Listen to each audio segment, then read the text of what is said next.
Today we're going to discuss a young woman who disappeared from the side of a mountain road.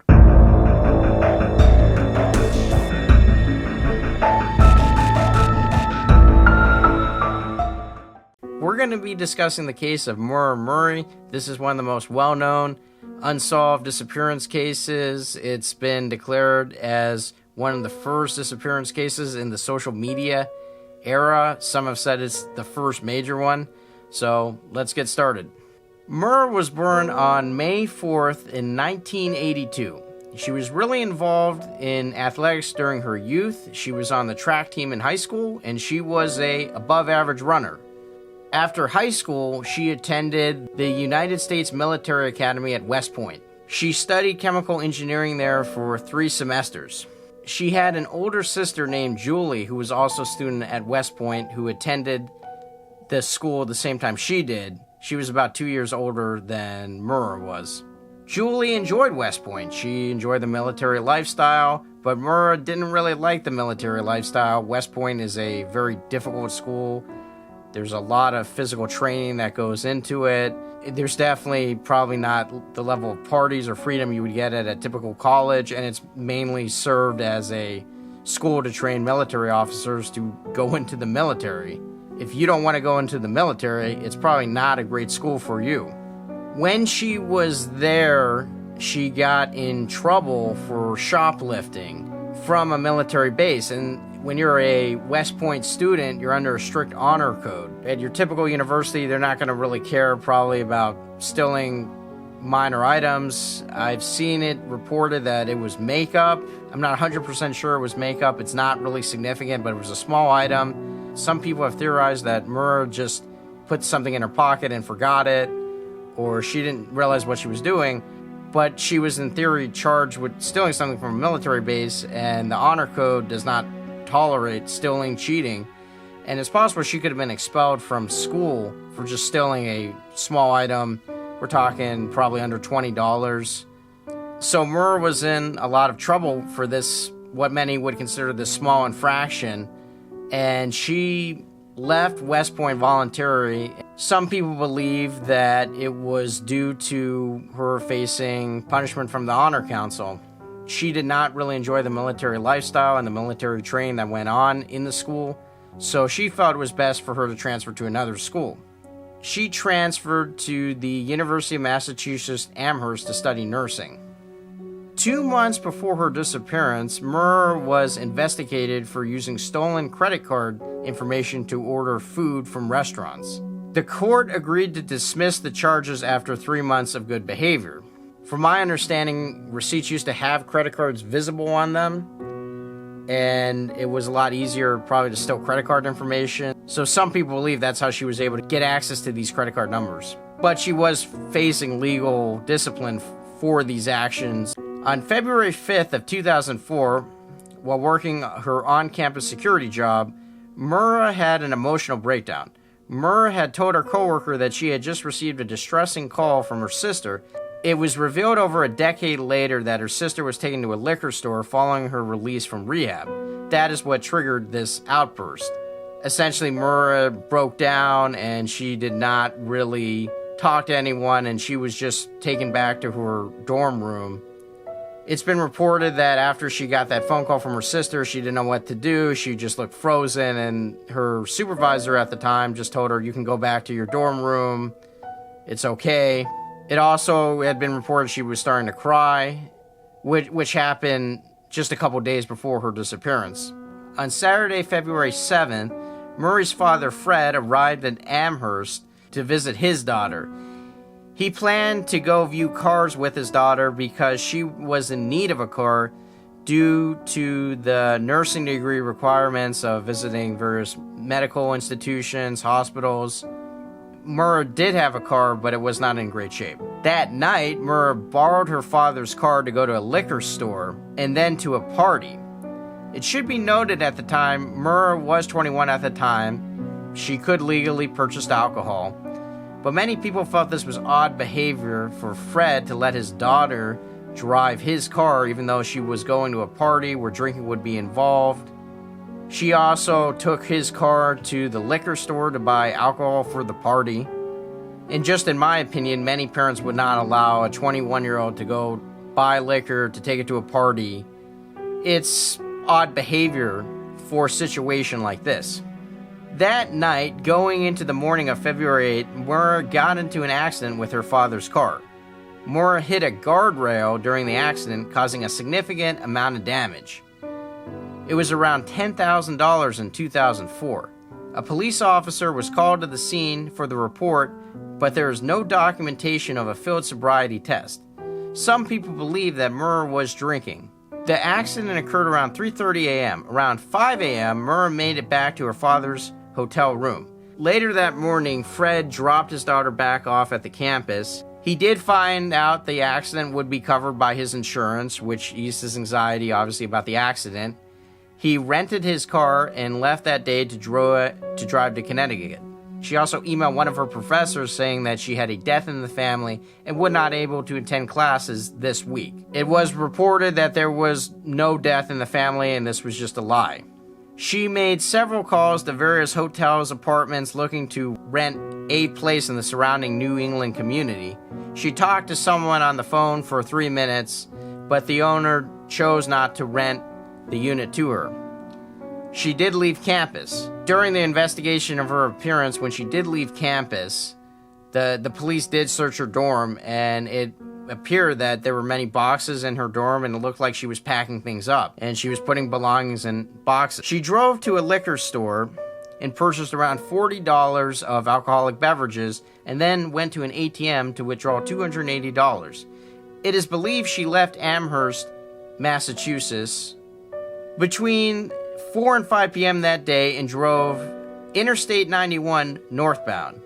The last use of her cell phone was to check her voicemail at 4:47 p.m.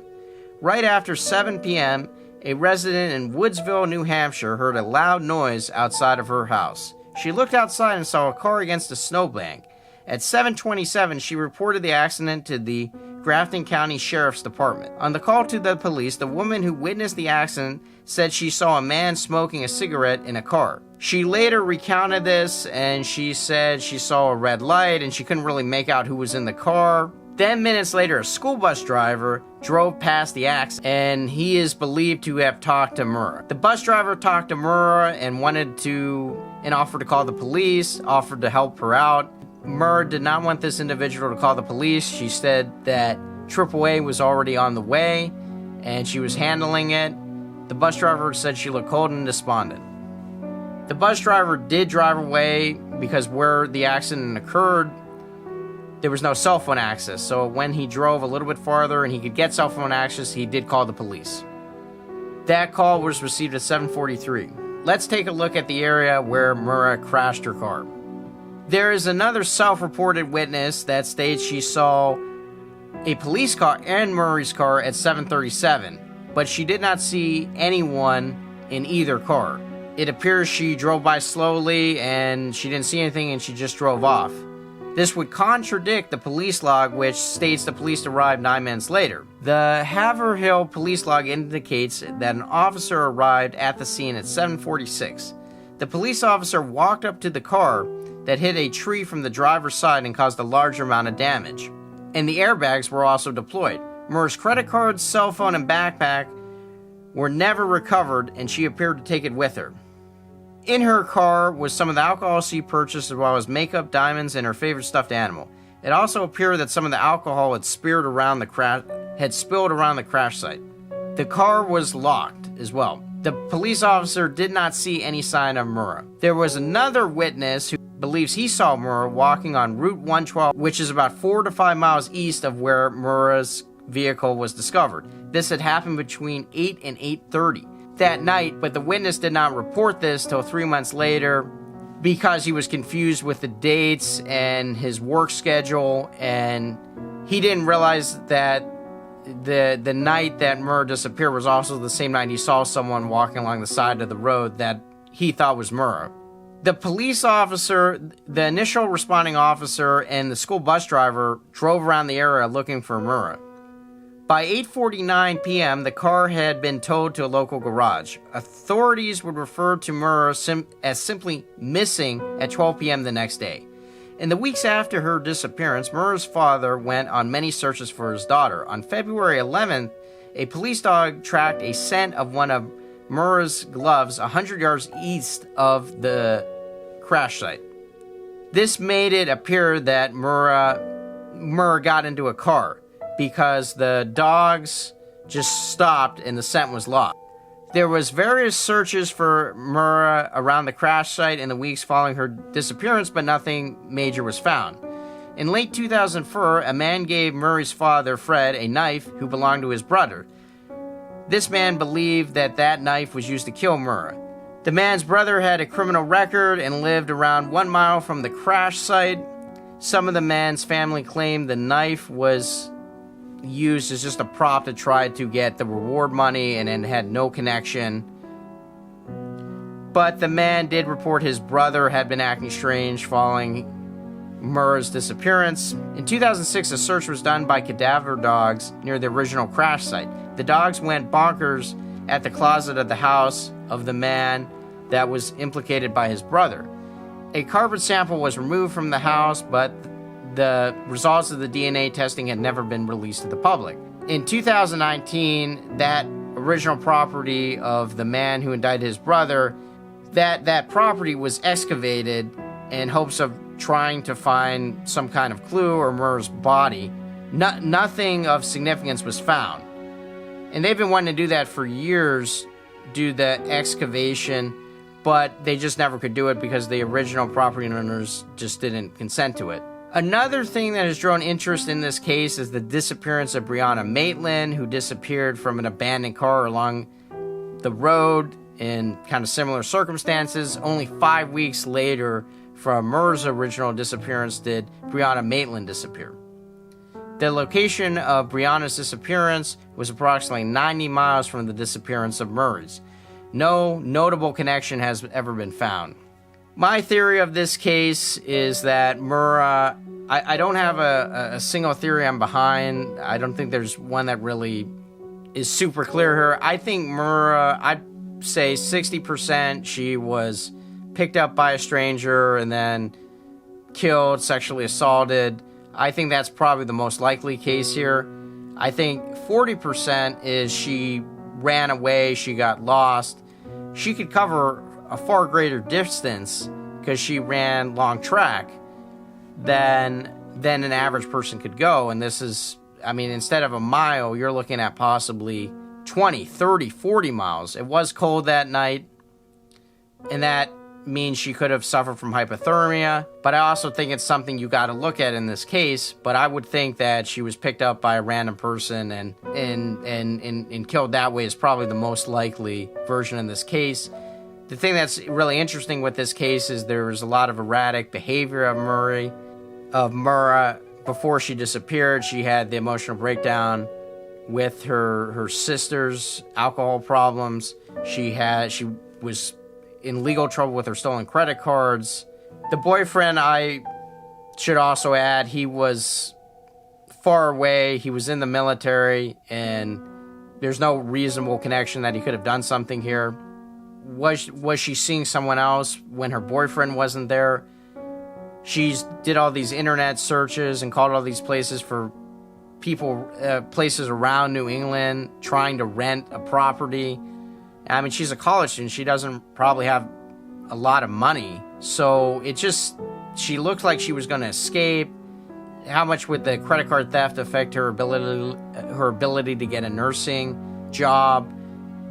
This case, some people believe she ran away to start a new life. I don't really think that's possible. She's one of the most famous disappeared people out there. There's been so many. For a situation like this, there's been far more news articles, podcasts, TV shows done about this than what you would typically see in a missing persons case. Hey everyone, I'm back. Sorry my camera originally cut off, but the video was just about over. But just to wrap things up, what makes the Maura Murray case so interesting is that you have this young, attractive woman who was athletic, who got into West Point. She had some problems, but a lot of people do a lot of dumb things when they're young. And she just had some very odd behavior before her disappearance, and no one really knows what was in her head and what she was thinking about when she called all those people looking to rent apartments, and why she lied to her professor that someone died in her family and she had to miss a week of school, and why was all of her stuff packed in her dorm room. These questions, we may never know the answer, but it just kind of really adds to the mystery. There's just a lot of just random things in this case that make it very interesting. Hopefully there's a resolution to this case and somehow Maura is found. And that's going to wrap everything up for today. If you want to see more true crime content, subscribe to CrimeDuh.